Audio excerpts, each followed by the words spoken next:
새 아침입니다, 애청자 여러분.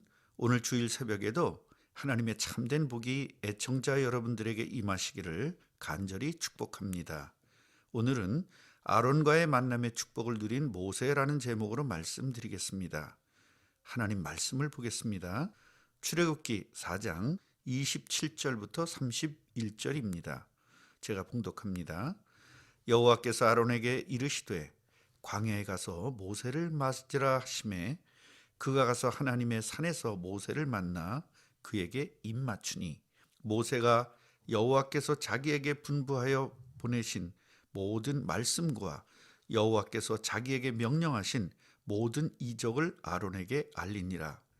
모세와 아론이 가서 이스라엘 자손의 모든 장로들을 모으고 아론이 여호와께서 모세에게 이르신 모든 말씀을 전하고 그 백성 앞에서 이적을 행하니 백성이 믿으며 여호와께서 이스라엘 자손을 찾으시고 그들의 고난을 살피셨다 함을 듣고 머리 숙여 경배하였더라. 하나님의 자녀들이 세상을 살면서 여러 가지의 문제에 부딪혀서 하나님께서 나에게 주신 말씀을 믿는 믿음이 흔들릴 때가 많이 있습니다. 그러나 우리들은 성경의 여러 증거들을 통하여 하나님의 말씀은 분명히 성취된다는 사실을 깨닫고 다시 회복할 수 있는 것입니다. 그리고 이런 말씀들은 우리들의 믿음을 더욱 굳건하게 만들어 주기도 합니다. 오늘 본문의 내용은요, 이런 사실들을 다시 한번 증명하는 구절입니다. 모세는 사역을 시작하기도 전에 하나님께서 예비하신 아론을 만나게 되는 만남의 축복을 누리게 되고 그 만남을 통해 하나님의 말씀이 성취됨을 설명하고 있는 것입니다. 먼저 아론을 준비시킨 이유는 하나님의 말씀을 성취시키기 위함입니다. 우리가 하나님의 일을 하면서 행복하고 편안하고 즐거울 수 있는 이유가 바로 이것입니다. 우리들의 일이 아니라 하나님의 일이기 때문에 하나님께서 해결하시기 때문에 우리는 행복하고 기뻐할 수 있는 것입니다. 하나님의 일을 하면서 내가 걱정한다는 것은 논리적으로 맞지 않습니다. 그러므로 염려가 되고 걱정이 되면 빨리 이 일들이 내 일인지 하나님의 일인지를 먼저 구분하고 시작하시기 바랍니다. 여호와 하나님께서는 모세를 만나셔서 모세에게 말씀을 하셨던 것과 같이 아론을 만나셔서 아론이 해야 할 일들을 정확히 알게 하셨습니다. 그리고 아론에게 광야로 가서 네 동생인 모세를 맞이하라고 말씀하셨으며 아론은 그 말씀에 순종했습니다. 모든 사역의 시작은 순종으로부터 시작됩니다. 하나님께서는 말씀하시고요, 인간은 순종하면 되는 것입니다. 토를 달 필요도 없고요, 걱정할 필요도 없으며 염려할 필요도 없이 즉시 순종하면 그 사역은 시작되는 것입니다. 아론을 만난 모세는요, 여호와 하나님께서 자신에게 분부하시고 보내신 이유, 그리고 모든 말씀, 여호와께서 자기에게 명령하신 모든 이적들을 아론에게 전달합니다. 이제 아론은 자신이 모세를 만나게 하신 이유를 정확히 알게 되었습니다. 하나님의 뜻인 그리스도가 오실 땅인 가나안으로 이 민족을 인도하여 내실 것을 정확히 알게 되었고 그 일들을 위하여 모세를 만나게 하셨다는 것을 아론이 정확하게 깨달았고 모세도 아론을 만나게 된 것은 하나님의 뜻을 이루기 위함임도 정확히 깨달았습니다. 하나님의 뜻이 이루어지는 현장에는 내가 조금 모자라도 내 실력이 모자라도 내 능력이 모자라도 내 경제가 모자란다 할지라도 정확한 파트너십을 준비하셔서 하나님의 말씀을 성취함을 오늘 정확히 깨달으시고요, 평안하고 행복한 사역들이 되시기를 간절히 축복합니다. 예레미야 33장 2절을 보면요, 일을 행하시는 여호와, 그것을 만들며 성취하시는 여호와, 그의 이름을 여호와라 하는 이가 이와 같이 이르시도다. 죄송하지만 저의 간증을 한 가지 하겠습니다.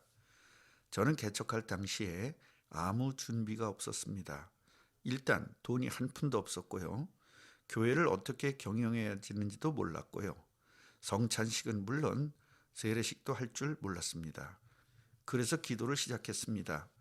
하나님, 저는 아무것도 모르는 것을 하나님께서 잘 알고 계시지 않습니까? 교회를 움직이고 교회를 이룰 수 있는 제자들을 보내주세요.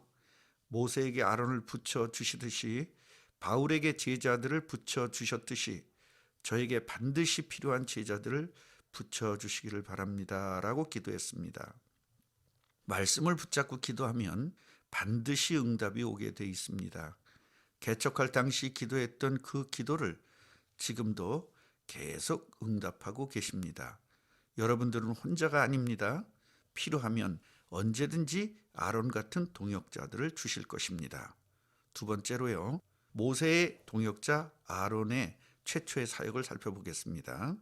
모세와 아론은 이스라엘 장로들과 백성들을 다 모았습니다. 그리고 하나님께서 말씀하신 대로 여호와 하나님의 말씀을 전했습니다. 아론의 첫 번째 사역은 말씀 선포였습니다. 말씀 전달자였습니다. 지금 시대에 목사 역할을 아주 잘한 것입니다. 모세는 하나님의 기적을 보여주었고 아론은 말씀을 전하면서 두 동역자의 사역은 많은 이스라엘 백성들의 마음을 움직였고 드디어 하나님의 말씀대로 진행이 되어 나갔습니다. 너무나 심란하고 힘들고 어렵고 고통스러운 이스라엘 백성들은 여호와 하나님께서 이스라엘 백성들을 찾으시고 그 고난을 알고 계신다는 설교에 머리를 숙여 하나님을 경배했습니다. 마지막으로요, 하나님께서는 왜 이렇게 역사하셨을까요? 모세가 하나님을 잘 믿었기 때문일까요? 이스라엘 백성들이 기도를 많이 하고 부르짖었기 때문일까요? 물론 성경에는 그렇게 되어 있기 때문에 이런 말들이 맞을 수도 있습니다. 하지만 사실은 복음 때문에 역사하신 것입니다. 예수님을 이 땅에 보내시기 위하여 두 가지 명제가 있습니다. 그중 하나는 아브라함의 자손으로 오신다는 것이고요. 또 하나는 가나안 땅에서 오신다는 것입니다. 이 두 가지 명제가 충족되어야만 그리스도가 이 땅에 오시는 것입니다.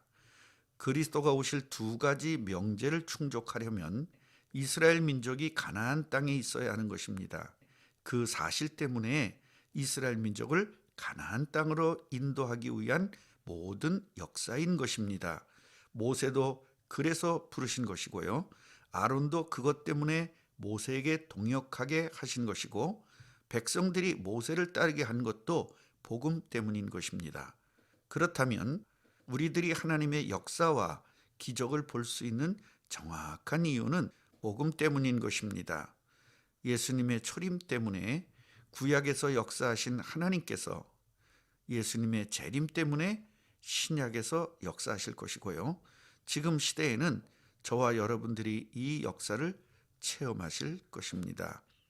결론을 말씀드리겠습니다.